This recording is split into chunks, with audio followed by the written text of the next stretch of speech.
cloud. Okay, so thank you, Vanessa. It's a pleasure to have you here today. Vanessa Santos is a friend and an award-winning entrepreneur, business and empowerment coach, global brand strategist, and heart-centric speaker with success in driving digital innovation. As social entrepreneur, Vanessa is a catalyst and thought leader for gender equality, brand amplification, mindset shift, cultural shift, and business growth. It's a great pleasure to have you here. She's living in LA, so we have the honor to because of the online opportunity to hear you from around the world. Vanessa is a co-founder of Bodega Records, where she partners with independent artists to enhance their creative brands and businesses.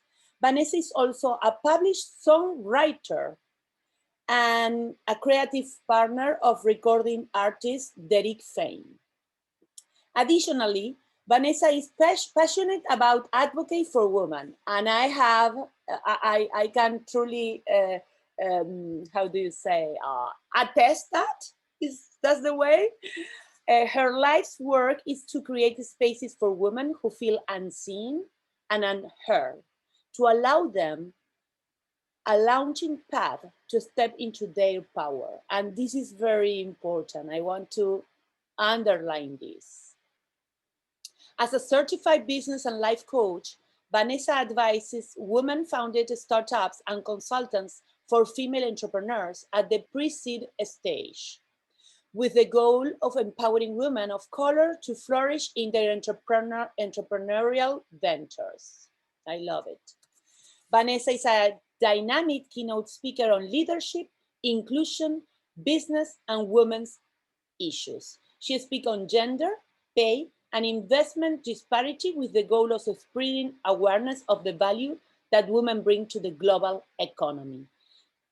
And this is the part that I love the most. Vanessa gave the keynote address at Forbes' most powerful women in Latin America.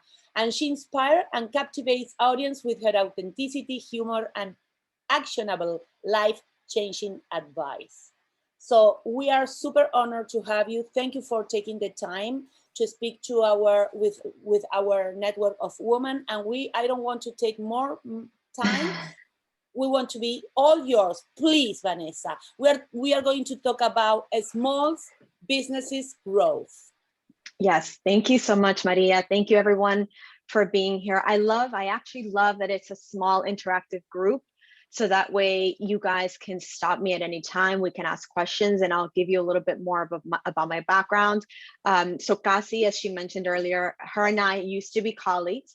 I spent about 16 years in corporate America at every level of different organizations, startups, Fortune 500 companies, and every milestone that I reached and achieved, I noticed that, yes, I achieved the title and I achieved all of the things that one would think would make you happy, but inside there's still something like, this didn't feel right. This didn't feel good. And it wasn't until I began mentoring a lot of women in my own time and helping a lot of other entrepreneurs launch their businesses that I took stock of that and looked back and realized, oh my God, I actually helped 180 startups launch and mentored 42 women.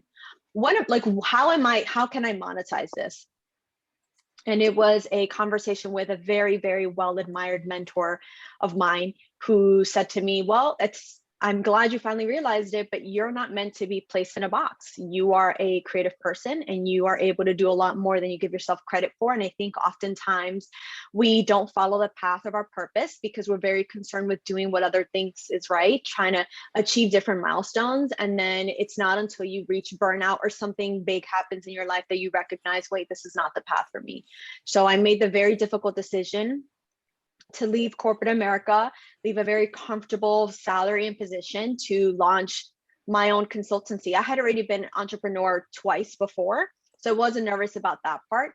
I was just nervous about actually doing something that I knew for a fact this is what I wanted to do, and kind of put yourself in a space where, you know, people are going to judge and ask questions. And naturally, when you leave a high executive position, the next question is, what company you're going to next? And when I started telling people, oh no, I'm actually launching a consultancy, it was just kind of like a weird, you know, head tilt, right?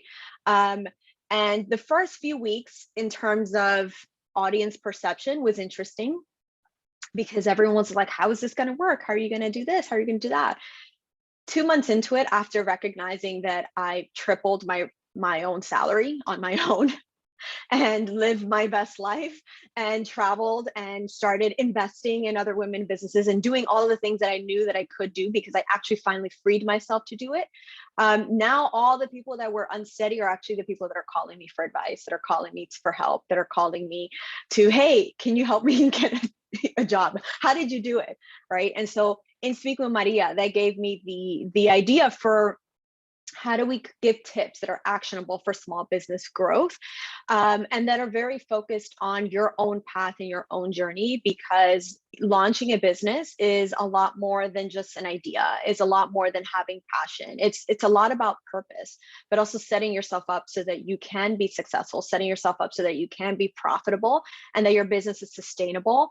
I've been an entrepreneur where I've maxed out all my credit cards and I didn't do so well. I've been an entrepreneur where I've raised $400,000 of VC funding and we had to end up selling the business for pieces because it didn't go well. And in all those instances where I went wrong is that I didn't trust my intuition. I went against my intuition because I always had co-founders that I thought were smarter than me because they had these Ivy League degrees. And every single time I went against what I thought I should do, it obviously proved to be incredibly costly. And so now, where I'm sitting in my truth, owning who I am, what I'm about, what I can offer, whether things go great or not so great, I feel good about it because it's a decision that I make, and you can kind of sit with that. So I wonder, and I hope if you can all relate. I know that we have coaches here. I love it when there are other coaches on the line, because it's a business that I don't think it's enough credit. I don't think it's enough accolade, because to be a coach and to transform people's life is a true gift and a blessing. And I know Jennifer and Laura, you both can attest to how powerful that can be. So I'll get into my slides. Maria, let me know if it's okay for me to share. Do I have access to share my screen? Yes, please do. Did I make you co-host, right? Yes, I think you did. And I have, okay, so let me, boom, yes. Here we go. And again, I want this to be incredibly interactive. Please stop me at any time.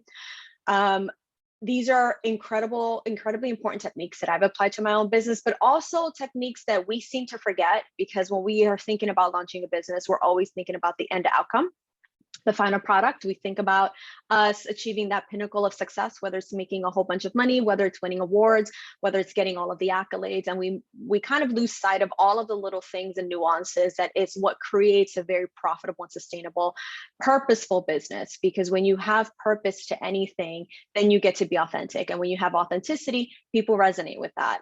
Today's consumer is incredibly discerning. And so they can tell really quickly when someone isn't being honest. And those aren't the people that are going to win in life or in business. People want authenticity, whether it's good or not, whether it's pretty or ugly. If you wake up and you have crust in your eyes, no one cares, right? The fact is that you're being yourself, and that's what's important. Can everyone see my screen? Great, okay. So this is a little bit about me. You guys have already heard the story. I won't get into it. Maria did a beautiful, beautiful job of introducing me. Maria, I would love that as a recording so I can kind of just put it on my channel, because it sounded very lovely, especially with your accent. So I'll just move past this page. So here are some very important key principles for small business growth. The first being purpose, and it's the why of your business. The second being people.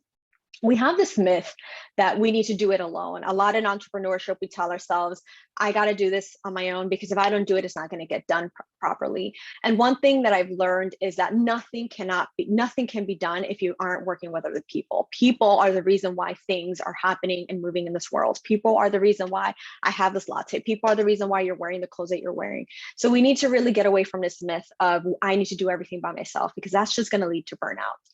The third is product. When you have a great product, you get profit. And product is more than just what you are actually selling.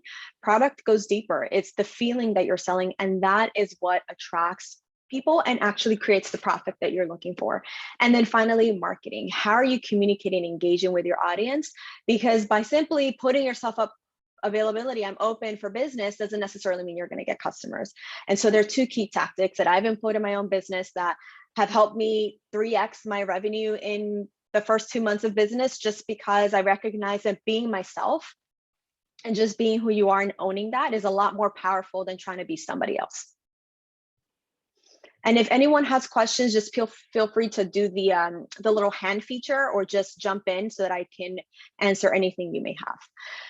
So in working with over 200 entrepreneurs at this point, I recognize that a mistake many entrepreneurs make is that they create a product or service first, right? They have the idea and they run and want to launch the idea. And they don't take the time to actually think about their place in the market, to think about their white space, to think about who this is for. And what I try to help entrepreneurs think about is to be very, very clear on who it is that this product is for. How is this solving their needs? How is this actually benefiting them? What is the outcome that you are promising with this product? When you can answer all of those, then your product will be fit for market, right? You'll have product market fit, which will allow you to create a product with purpose. But in order to get to your purpose, you need to understand your why. And your why is something that I love to work with all of entrepreneurs. It's called brand heart. Brand heart is at the center of any business. It'll help guide your business journey as you grow, as you scale, because the way that I think about launching any business or creating any business is, how is it scalable? We're not creating a business so that you could just sell to your aunts and your cousins. That's not how you're going to make money. They're not going to help you pay your bills. We're creating a business for scale. How can you operationalize this so that you aren't actually working for your own business? An entrepreneur is a lot of things, but you're not truly an entrepreneur if you're consistently working for your own business. If you aren't setting yourself up so that your business works for you, then you're just essentially tied to another job. It's just one that you created for. And so I like to start brand heart with any of my entrepreneurs or any of my clients, because it allows them to really drill into the why, the purpose of why do you exist, the mission, what are you here to do, your vision, what future do you want to help create, and your values, what principles will guide your behavior. Your vision is essentially your calling card for the future. When you start talking about to people and telling people the kind of future that you want to create, you're starting to sell them into the story of your brand, and that's going to hook people. The values. When you think about hiring your first employees, how would you describe your company? Or think about you whenever you've applied for any job. I bet that it's a lot deeper than just a salary and the title. You wanted to see if that company aligned with your core values, if that company had a culture that you felt you could fit into. And so your values are going to help guide how you build your business. For my own business values, anytime I hire somebody on my team or the last few hires that I've made, I share my values and I want to see if those people connect. I'm not looking for people that are just like me. I'm looking for people that are incredibly different, that think completely different, but that share the same intrinsic values, that we are all about integrity. We're all about delivering purpose. We're all here to build the female economy, especially the female economy, women of color. And we're all here to do something good in the world, whether it's through life coaching, whether it's through helping women launch startups, whether it's through helping women get seed funding, because we know how difficult that can be. And when I hire all of these people, I want to make sure that they have that same excitement that I do, because at the end of the day, they become a representation of your brand. You can't be at all places when it comes to your business. Perhaps maybe you'll want to be in the beginning, but if you keep sustaining that, that's only going to lead to burnout, and it's not going to allow your business to scale. And again, the whole purpose of wanting to launch any business is to scale, to be able to make a sustainable living so that you can have financial freedom. And that is the ultimate goal. Any questions on brand heart before I move on? Beautiful. I will be sharing this, and I also promised Maria that I'll be sharing a worksheet for each of these, because the worksheets also are going to help you if you want to use it for yourself or use it for any of your clients or use it for any of your partnerships. There are 4 key questions that they may seem incredibly simple, but when you actually take the time to respond to them, you'll notice that it's a lot deeper than you intended them to be, but it's exactly what you need in order to create this guiding map for your business. Those core values will help you create an authentic brand. Authenticity, it's what's winning today on social media. I know it can be incredibly frustrating sometimes to see, why are these TikTokers blowing up? How are these people getting all these views? And the truth of the matter is they're being authentic. They don't care what people think. It's obvious if they're getting the views, you're probably doing something that's right for them. Whether it's dancing and silly dance moves, it could be silly to us, but to them, that's meaningful, and they're just being themselves. And that is why they're being recognized. And so to create an authentic brand, you have to consider that the brand is more than just a logo. The brand is not the color palette. The brand is not the little fonts or the gifts or the icons that are associated with your business. The brand is the feeling that you are selling. We all know that purchase decisions are emotional. We all know that marketing is not actually marketing the product, it's marketing the feeling. So when you are able to articulate to your consumers the feeling that you're going to deliver with your product, that is when you're going to actually start creating trust with them. And when you create trust, you have an authentic brand message. And so the question I want for you to all think about here is, what feeling are you selling? And that goes with anything. It's the same thing when you are dating. For example, you're selling yourself, but you're selling yourself in a romanticized way where you're thinking about, this is how it would be if we were together. I would cook this way. You're trying to sell them this vision. So it's the same thing with business, with your products. You want to sell people the feeling of the solution that they're going to walk away with. How much better is their life going to improve because of what it is that you're offering them? Whether it's a product, whether it's a service, whether it's a book, whether it's an app, whatever it may be, people want an outcome with anything that they engage with. And so if you're able to articulate that outcome, you're going to be able to help create that trust and loyalty so that they can then convert into a customer. The second key tip is people. I mentioned earlier about feeling that you have to do everything alone. I can attest to this as somebody who actually tried to do this when I was running 2 businesses in addition to mentoring and coaching and leading a big team. Feeling like there was no one else that could do it, because if I don't do it, it's not going to get done right. And not only is that an incredibly inflated sense of self, but it led to burnout. It's just not sustainable. And when you lead to burnout, you definitely aren't going to do anything. It's like, if you're not feeling.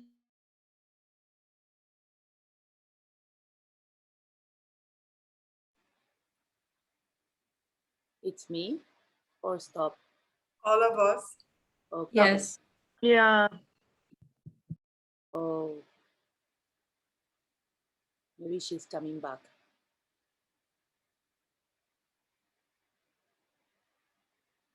Okay. Having slides, but I certainly don't think it's important, because at the end of the day, it's meant to be conversational.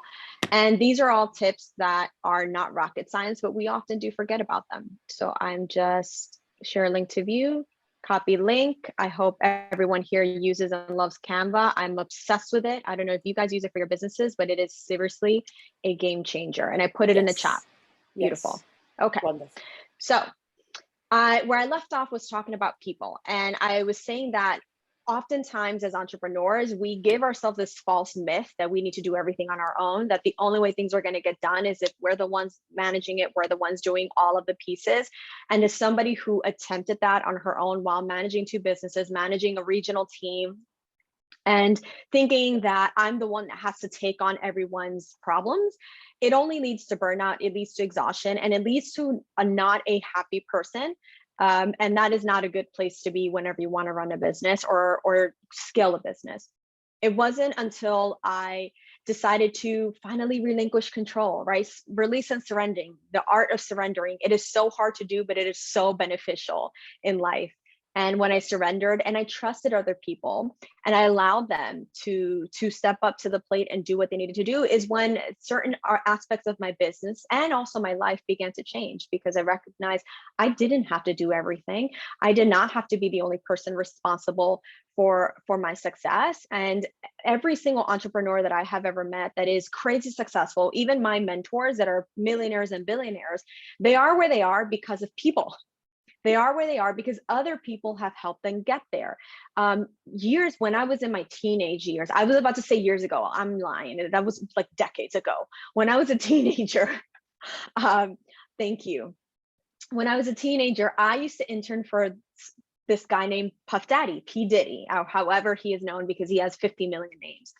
And I recognized something in him that at first people would be very put off. And I just sat there and I was like, this is so smart. This man, before he became P. Diddy, before he was who he was, he essentially had a team of people championing him, doing things for him, making him feel like he is the star that he was to soon be. And that took a lot of courage, but that also took a very, very high sense of self-worth. I was like, wow, this man loves himself. I've never met anyone in their lives who loves themselves as much as he loved himself. And for all the things that we want to say about people who love themselves that much, look at what he's been able to create. And that was because he trusted in people. He sold them the vision on, hey, if you help me get here, you're going to get here with me. And that's one of the key principles of people, is not only people leveraging them and working with them so that they can help you build this empire that you want to build. Again, we're not creating businesses to sell to your aunts and your cousins. While that's cute, if your family wants to support, no one is creating a business just for them, right? We're creating a business for scale. But you also do that to find your community.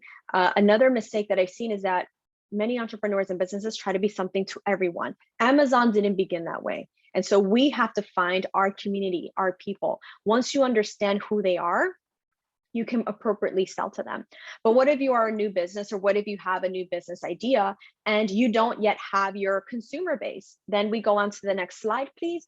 It is about understanding why it is that they are having these problems. When you actually have a solution for a specific problem, you'll understand that you'll start building your community. So for example, I'll use myself for instance.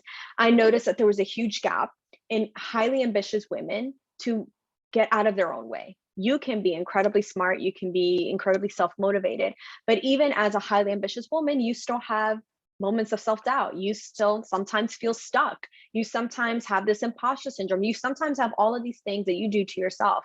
And so one of my key advantages as a coach is that I help them create clarity. I help them get unstuck. I help them see that they are this incredible woman that they know they can be, right? And we sometimes do that to ourselves, but that goes the same thing with your business. When you feel the pain points of your customers, you talk that language that will make them realize and recognize the solution and how your solution is going to help them live a better life. And at the end of the day, everyone is here to just live their best life.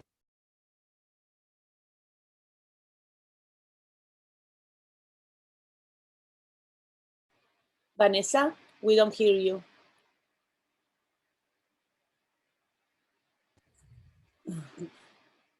We don't, maybe it was, yes, ahora sí.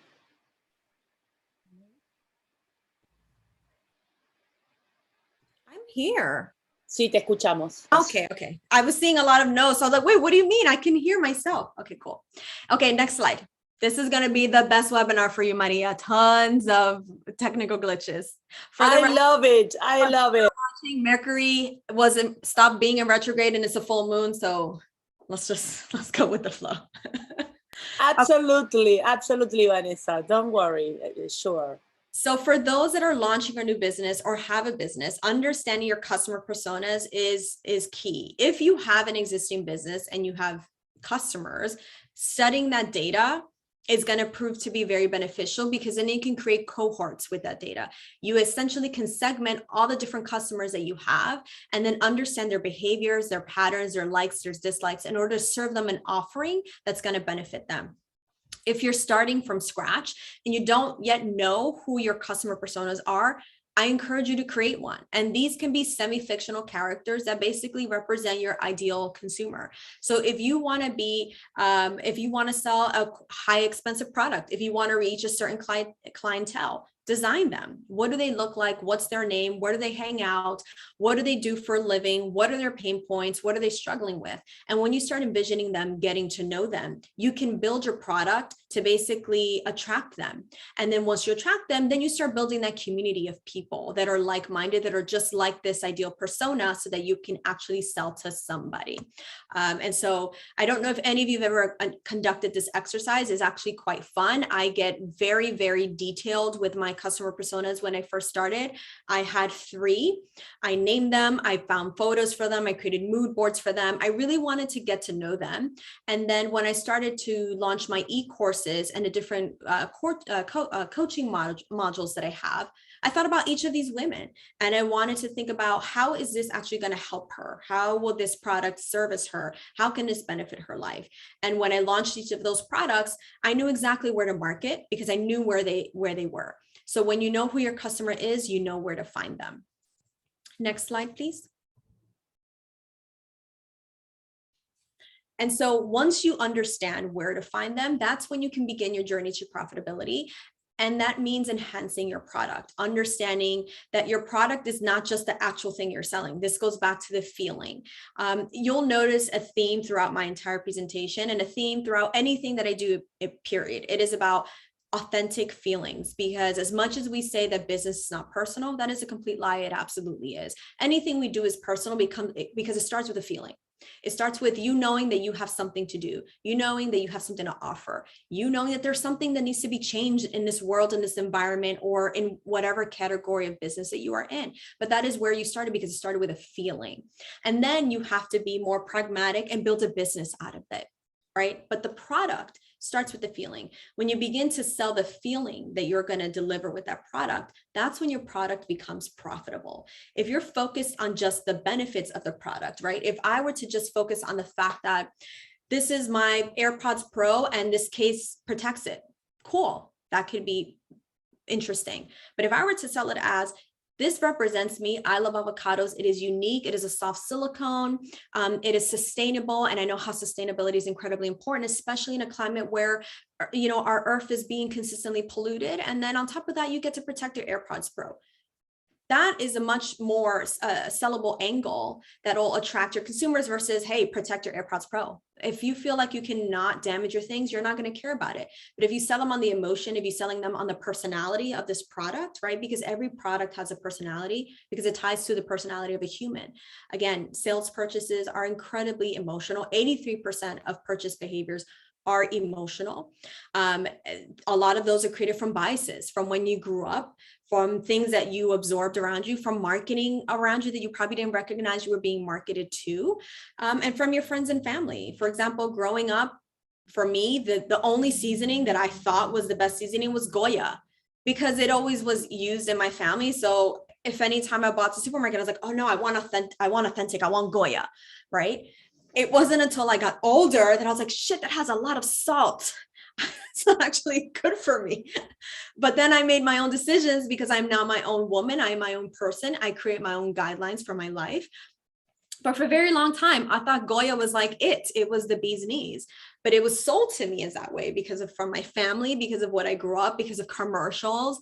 And it goes back to selling the feeling. Those Goya commercials sold the feeling of, when you have that beautiful taste, people come to the table. And what's more beautiful than having your entire family surrounded by good food and spending those moments together? And this seasoning can make that happen. I mean, right? That's a huge BS, but how did they sell it? They sold it really good. So I just would sprinkle Goya and everything, because I was like, if I sprinkle it, they will come. And so it goes back to creating a product that has a lot of feeling.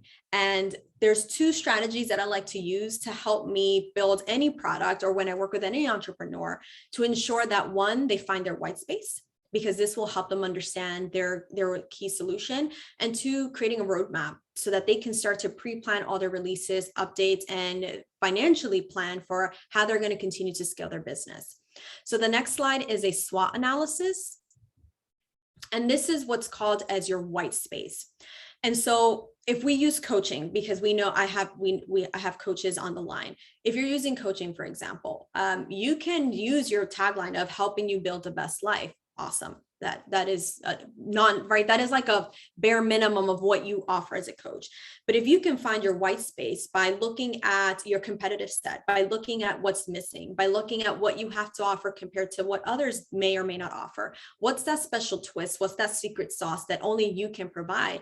That becomes your white space. And when you lead with that nicheness, and when you own that, that's when you begin to also attract the people that resonate with that. Again, it's not about necessarily having to be something to everyone, because that's just not possible. That's why there's different varieties of tea. Not everyone loves peppermint tea. Not everyone likes mint tea, chamomile, etc. There is something for everyone. And when you focus on just being something to someone, you start building a product that's going to help drive purpose, and that purpose will give you profit. And so I love conducting a SWOT analysis for anything that I launch. For example, I just launched an e-course called Building a Brand from the Bottom Up. And I wanted to assess the market of e-courses. I wanted to see who was doing it, how much it was priced. I sent through a survey. I was looking at areas of opportunity. What would be a threat from my e-course not being successful?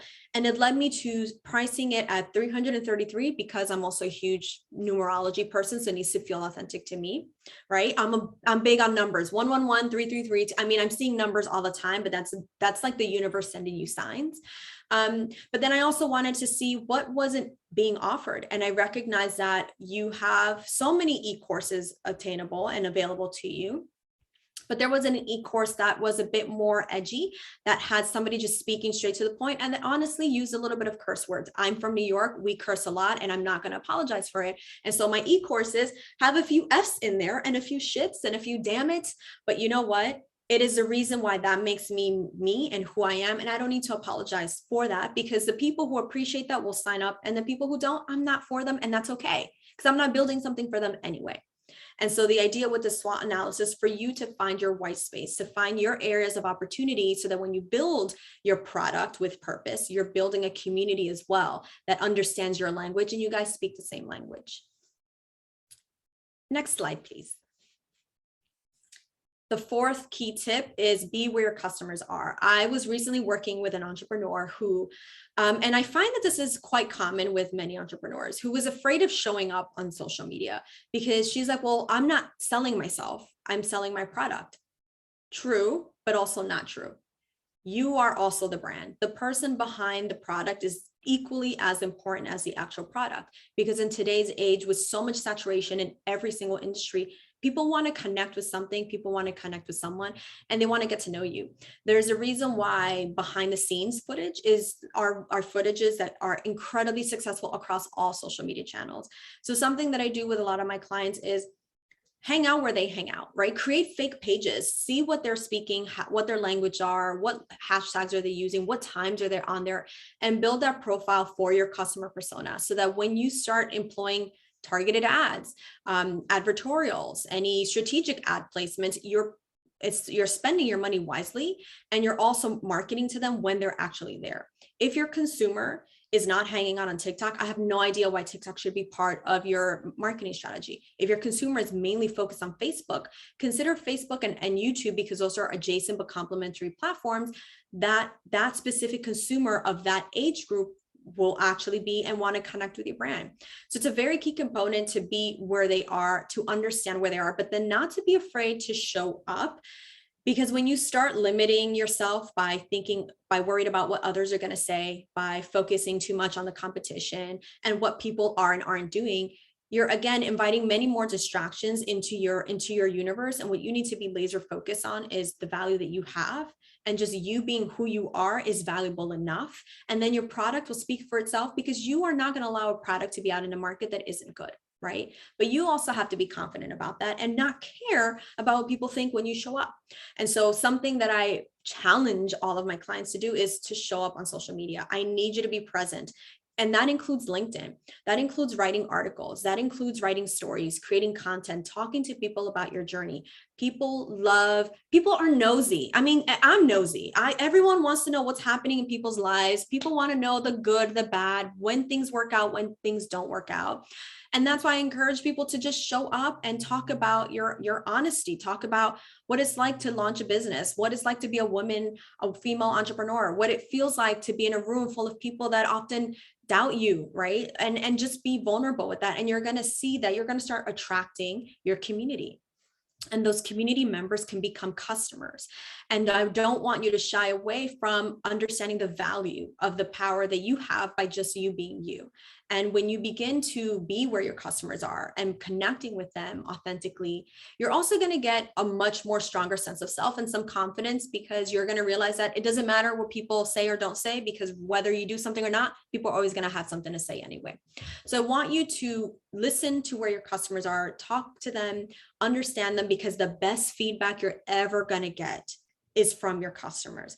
I employed this when I first took on my first coaching client, and I wanted her feedback, and some pieces of feedback were not good. Did it hurt? Yes. Did it bruise my ego? Absolutely. But that feedback was so valuable, and I was so appreciative of that, because it's not easy to give negative feedback for any person. But I recognized that it probably wasn't easy for her to say those things to me. And I know she didn't mean them with any harm, but it allowed me to become a better coach. It allowed me to become a better entrepreneur, and also a better listener, because I listened to understand. I didn't listen to respond.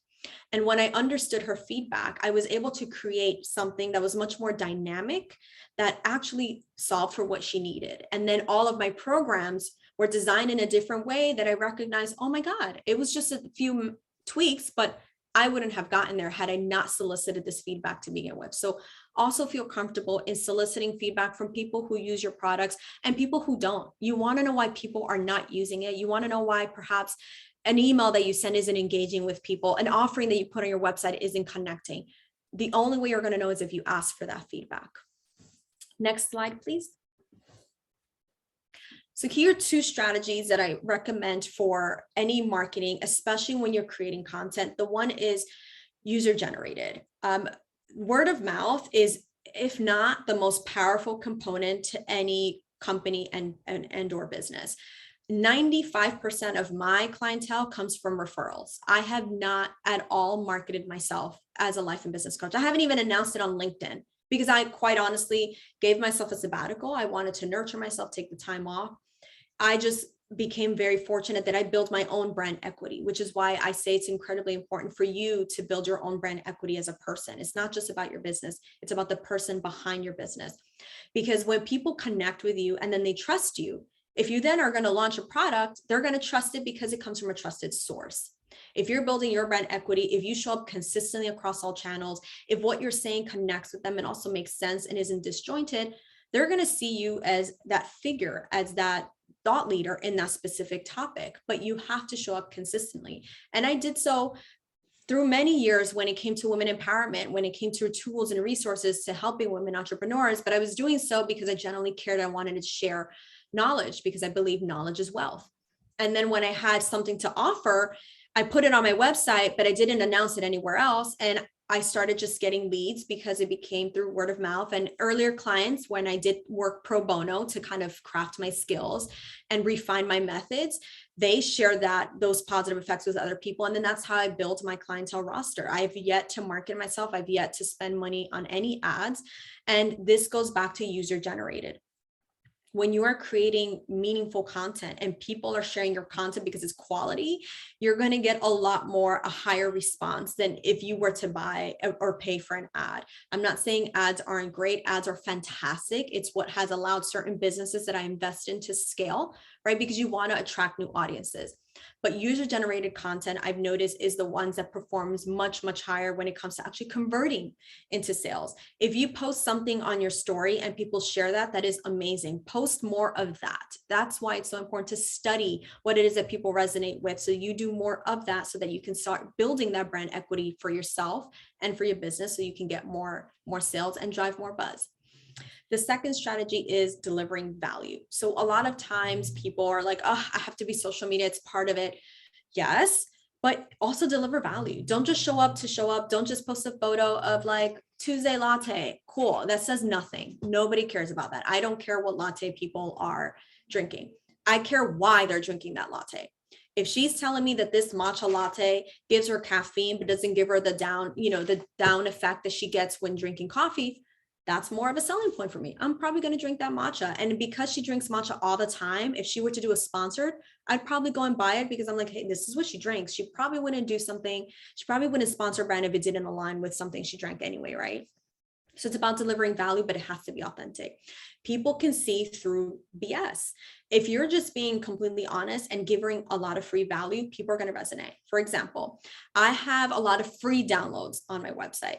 I love free downloads because it is another great way for me to collect email signups. On my website, there's a place called resources, and there's a freebies. That is where I get the majority of my email collections, because not only are they valuable, and it's not like a one-page download. I actually cannot stand when brands do that. It's like, don't hook me for an email if you're going to give me nonsense that I could Google myself. I provide value. I walk them through a journey. I give them a worksheet I have one that's on interview tips, how to prepare yourself for an interview. Here's a resume template. It comes with the tips, it comes with templates, and it's all free. Because the idea is when you actually want to help, you are delivering value. And that has given me so many email signups, so many referrals on people wanting career mentorship and career guidance. That's also something I offer completely for free because I believe in the power of female economy. And it's something that's part of my core values. So it's not something I charge for. It's something that I know is a benefit and the universe will pay me back in some other beautiful form, right? And when you deliver value, you're going to get value in return. So if you have something amazing to offer, considering offering it as a freebie and start building that email list. I love building email lists because I don't know if you've seen what's going on with social media the last month. If it's down, you lose your customers. You cannot base your entire strategy on just social media. You have to start building a place where you actually own the clientele, because if you're relying on other sources to build that up, if that source disappears, so do your customers. So if you walk away with anything, one of the big messages is build your email list.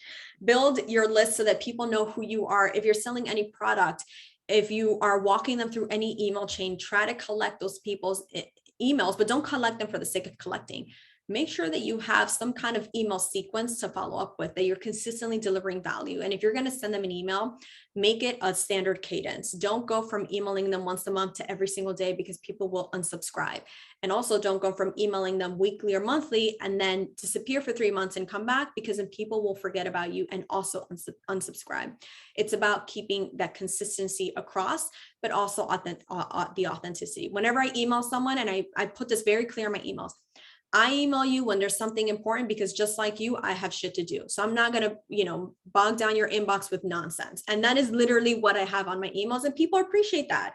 And a lot of times I get a simple response is LOL. Cool. That means you actually read it. And that makes me feel good, because that means that people are engaging with my content because it's real and it's who I am and it's how I talk. Another piece of advice I could share is just write how you talk, whether it's on your blogs, whether it's on LinkedIn, whether it's sharing a story, whether it's on your social media as a caption. When you write how you talk, you're also going to start creating those natural conversations and connecting with your community. And when you start building a community, you can start launching and selling your products, offering and services so that you can make more sales and do what everyone wants to do. Is financial freedom. I can't tell you how incredible it feels to finally step away from a box that I put myself in because I thought it was the box I needed to be in, to creating this life of meaning, of purpose, of purposefulness, and living it on my own terms. And it's such a huge, huge life upgrade that I want that for everyone here.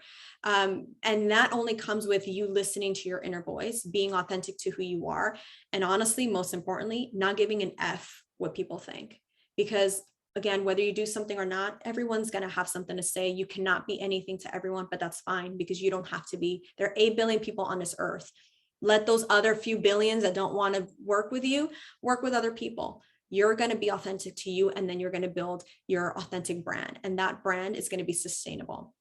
The people who have like that fast success and just explode, that come crashing down just as fast. I am more about the long sustainability, because that's what's going to create a long trajectory of a sustainable business that'll help you build financial freedom. And if you ever wish to sell your business, it's much better to be acquired that way. I once built a blog that I had for 10 years, and I built it very slowly for 10 years. My blog never blew up the way that these fashionistas blog did, but what I did blow up was a very dedicated email community.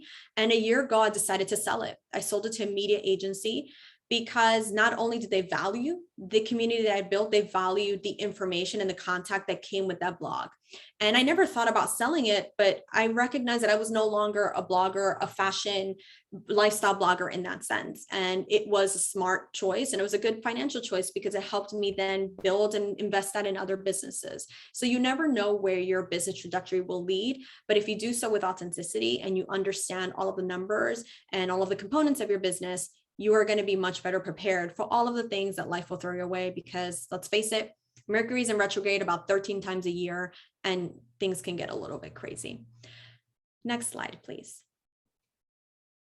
And the final key at the end of the day is that you actually hold the key. You can have the best intentions, the best laid out plan, but things won't always go as planned. As you can see from this beautiful webinar, I've disconnected twice. My audio has gotten interrupted.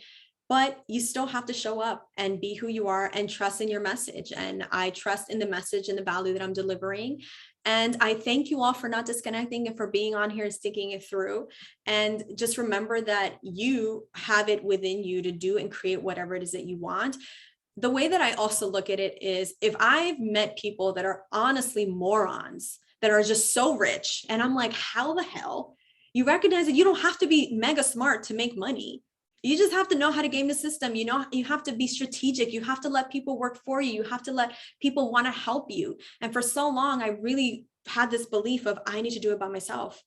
It's just me. No, false. The second I opened up my community and had people who believed in me, oftentimes more than I believed in myself, and helped me build my brand and my business, is where I was able to do and to build the things that I'm able to do today. And people like that are so valuable.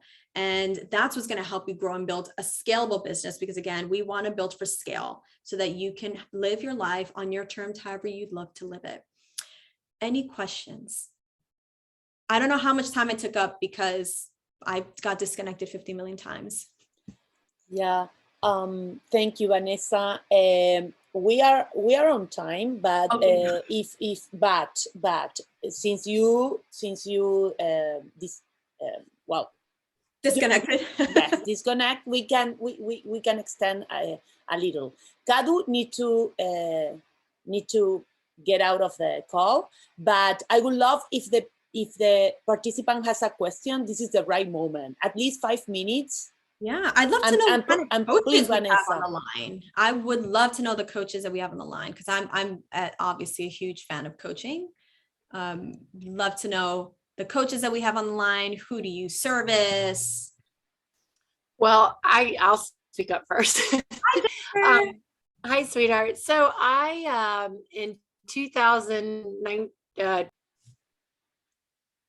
So this was wonderful opportunity, masterclass. This was not only was a masterclass, also a mentoring space for having these questions answered.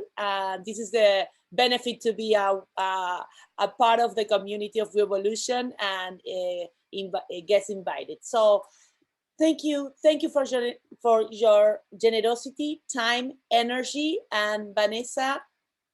Thank you so much. Matterful. Thank you guys for having me. Thank you. It was a pleasure. It was an honor. And I can't wait to connect with you all and continue to share tips. And I'll send you and everybody the presentation so you have my contact information. And I'm very big on reciprocity, which means I pour into you because I know the universe will pour into me. So whatever questions you may have, I'm here to help answer. Thank you. Take care, everybody. Thank you. Bye. Bye.